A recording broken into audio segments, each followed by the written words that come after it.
welcome to the upfront.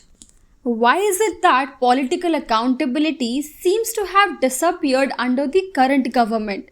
There was a time when a bridge collapse or a rail accident would shake the conscience of those in power. Ministers would resign even if only as a symbolic act.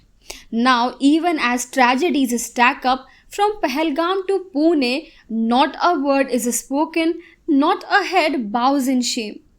A government that once called a bridge collapse an act of fraud during election time now remains silent when similar disasters unfold under its own watch.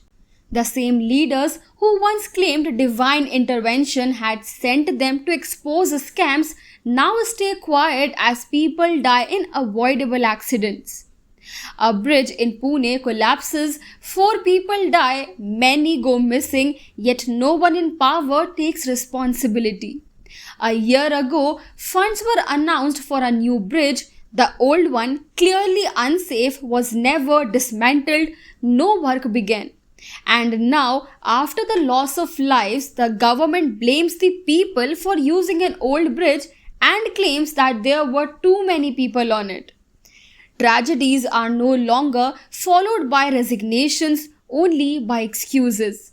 Whether it is the Manipur violence, the Kumbh stampede, or the Air India crash in Ahmedabad, where over 240 lives were lost. No minister is held accountable, no official is removed, no leader accepts moral responsibility. When asked about these incidents, responses are predictable.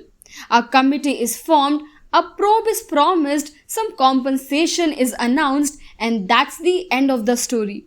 The media, once vigilant, now rarely asks tough questions when the ruling party is involved. But the same media springs into action when a similar tragedy occurs in a state governed by the opposition. The silence is louder than ever. The public no longer demands answers. The opposition is dismissed, media is muted, and the government continues undisturbed, unchallenged. People are being conditioned into silence, distracted by religious debates, social media noise, and superficial controversies. Fuel prices have tripled, gas cylinders now cost over 1,000 rupees. But the same media that once screamed when prices were 400 rupees is now quiet, and so are the people. Every day, at least 7 people fall to their deaths from overcrowded Mumbai locals. A massive hoarding falls, people are crushed, silence. A public event kills dozens in a stampede, the death toll is suppressed. Reports like those from the BBC say 82 died in Kumbh, not 36 as the government claimed. And even with solid evidence, no channel takes it up, no one asks why the data was hidden. New infrastructure projects are announced with great fanfare only to be forgotten after the cameras leave. No follow-up, no questions, no accountability. When people die, the story is buried under a new wave of distractions.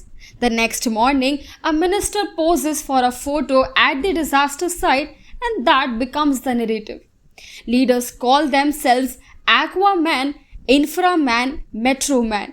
But when a metro line floods after just one rain or a bridge collapses due to neglect, these same figures are nowhere to be seen. No resignations, no apologies, just silence.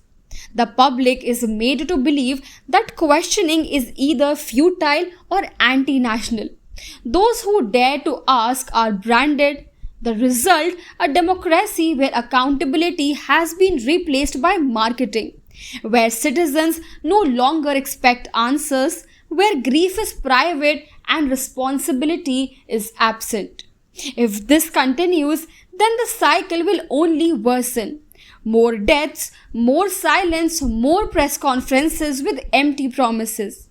This isn't just about politics, it's about the kind of society being created. One where people accept suffering as fate, not failure. Until questions are asked loudly, consistently, nothing will change. A country that once gave birth to Bhagat Singh, Ambedkar, Gandhi, and Nehru cannot afford to forget the power of its own voice. Not now, not ever. That's all for today. If you like the content we provide, please subscribe to the Upfront and press the bell icon to get notification of all our updates.